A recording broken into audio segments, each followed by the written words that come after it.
Question کیا ہے کہ رزق کی تنگی پر بہت پریشان ہوں، کشادگی کے لیے کوئی عمل بتا دیں۔ دیکھیں یہاں دو طرح کی چیزیں ہوتی ہیں، ایک تو وہ کہ جو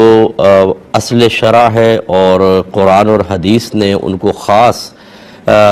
پریشانیاں اور مصیبتیں دور کرنے کے لیے نشاندہی بھی کی ہے، لیکن وہ ہمیں سمجھ میں نہیں آتی، اور ایک وہ ہوتی ہیں کہ جو بہت آسان سی ہوتی ہیں، اور اس میں جس کو محاورتاً کہتے ہیں کہ ہینگ لگے نہ پھٹکڑی اور رنگ بھی چوکھا آئے،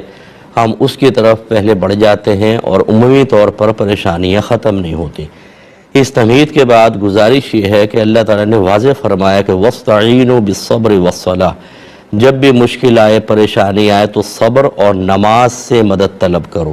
تو ایک تو آپ 5 وقت نماز پڑھیں گھر میں،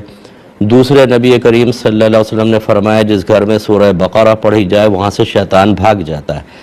اور شیطان ہوگا تو نحوست ہوگی، بے برکتی ہوگی، اس کا مطلب ہے شیطان بھاگے گا تو برکت آئے گی۔ تو گھر میں قرآن پاک کی تلاوت کریں۔ تیسری چیز گناہ جو ہوتے ہیں یہ نحوست لے کر آتے ہیں، کیونکہ اللہ کی نافرمانی پر مشتمل ہوتے ہیں۔ ہم کھاتے ہیں اللہ کا اور بات اس کے دشمن شیطان اور نفس کی مان رہے ہوتے ہیں، تو برکت کیسے پیدا ہوگی؟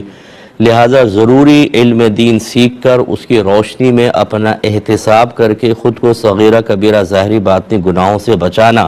یہ گھر میں برکت کے لیے بہترین چیزیں ہوتی ہیں۔ اس کے بعد خوش اخلاقی ہے اور کردار کو بہتر بنانا، اس کے علاوہ اپنے رشتہ داروں سے اچھا سلوک کرنا جس کو صلہ رحمی کہتے ہیں، کہ یہ رزق میں برکت کا سبب بنتا ہے۔ لیکن جیسے میں نے عرض کیا کہ یہ کام ہمیں بہت مشکل لگتے ہیں، کون نماز پڑھے، کون قرآن پاک، تو ہم کہتے ہیں کوئی وظیفہ دے دیں، بس یہ سب سے آسان چیز ہوتی ہے کہ وظیفہ دیں، نہ نماز پڑھیں، نہ روزہ، نہ اللہ کی مانیں، نہ رسول کی مانیں، نہ قرآن پہ چلیں، نہ حدیث پر چلیں، اور ایک دم ہمارے گھروں کے اوپر سونا برسنا شروع ہو جائے۔ اتنے ہم اپنے آپ کو مطلب اللہ کا پیارا سمجھنا شروع کر دیتے ہیں کہ ہم کچھ بھی نہ کریں، اللہ تعالی ہم اپنے ان محبوب بندوں کو سب کچھ عطا کریں، تو ہم اللہ کی نہ مانیں، اللہ ہماری مانتا رہے، یہ غلط چیز ہوتی ہے۔ تو بہرحال یہ آپ سارے کام کریں، انشاءاللہ ساری پریشانیاں دور ہوں گی۔ ساتھ میں یہ گزارش کر دیتا ہوں کہ جب بھی آپ گھر میں داخل ہوں تو سیدھا قدم رکھ کر داخل ہوں اور بسم اللہ الرحمن الرحیم پڑھ کر داخل ہوں۔ جو بھی گھر میں ہوں ان کو سلام کریں اور ایک مرتبہ سورہ اخلاص یعنی قل هو اللہ شریف پڑھ لیا کریں، انشاءاللہ بہت برکت ہوتی ہے۔ اس کے علاوہ آپ کسی کو پیسہ دیں تو انا للہ و انا الیہ راجعون پڑھ کر دیں، بہت بلند آواز سے مت پڑھیے گا، سامنے والا گھبرا جائے گا۔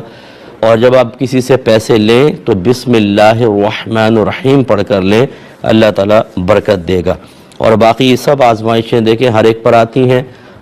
نبی کریم صلی اللہ علیہ وسلم فرماتے ہیں کہ سب سے زیادہ آزمائش میں انبیاء علیہم السلام مبتلا کیے جاتے ہیں،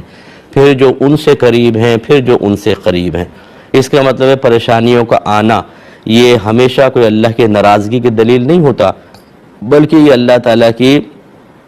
خصوصی رحمت کے نزول کی علامت بھی قرار دیا گیا ہے۔ تو ہمت کر کے تمام کام کریں، اللہ برکت دے گا۔ یہ کہتے ہیں کہ فجر کی نماز کی جماعت کے بعد بعض لوگ شروع میں سنت نہیں پڑھ پاتے، وہ آ کے سیدھے جماعت میں شامل ہو جاتے ہیں، اور جماعت کے بعد سنتیں پڑھتے ہیں، کیا حکم شرع ہوگا؟ نبی کریم صلی اللہ علیہ وسلم کی حدیث مبارکہ کے مطابق جب طلوع فجر ہو جائے تو آفتاب یعنی سورج نکلنے تک سوائے سنن فجر کے اور کوئی نوافل جائز نہیں ہوتی۔ ایک تو بات یہ، دوسری بات یہ کہ یہ جو سنتیں ہیں ان کا محل جو ہے صرف فرض سے پہلے ہے۔ اگر فرض سے پہلے نہیں پڑھی تو یہ حقیقتاً پھر سنت نہیں رہتی، یہ نوافل میں تبدیل ہو جائیں گے۔ اگر آپ اس کو فجر کی جماعت کے بعد پڑھیں گے تو یہ حقیقتاً سنن فجر نہیں ہیں، بلکہ یہ تو نوافل ہیں اور سرکار نے منع فرمایا۔ لہٰذا ہم نے پہلے بھی بارہا آپ کو بتایا، اگر کوئی لیٹ آیا اور اس کو یقین ہے کہ میں سنتیں پڑھ کر جماعت میں شامل ہو سکتا ہوں، چاہے اتحیات میں شامل ہوں، تشہد میں سلام سے پہلے شامل ہو جاؤں، تو وہ الگ سنتیں پڑھے اور پھر آ کر جماعت میں شامل ہو، سنت چھوڑے نہیں۔ لیکن اگر آپ کو یقین ہے کہ امام صاحب سلامی پھیر دیں گے تو سنت چھوڑ دیں اور جماعت میں شامل ہو جائیں۔ اب یہ آپ کو اگر آپ پڑھنا چاہیں اس کی قضا امام اعظم کے نزدیک تو نہیں ہے، امام محمد فرماتے ہیں کہ پڑھ لیں۔ اب آپ پڑھیں گے سورج طلوع ہونے کے بعد 20 منٹ تک ویٹ کریں، یعنی سورج کی پہلی کرن نکل کے 20 منٹ تک، اس کے بعد آپ چاہیں تو ان سنن فجر کی قضا ادا کریں۔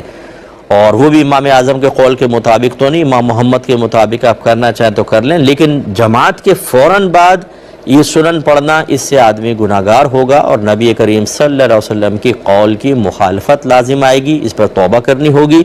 ہمارے بہت سارے بھائی بہن چونکہ مطلب باقاعدہ نمازوں کے مسائل سیکھے نہیں ہوتے، اور وہ عمومی طور پہ نمازیوں سے مشورہ کر لیتے ہیں، اور اگر کوئی غلط قسم کا ایسا نمازی مل گیا جو نمازی تو ہیں لیکن ان کو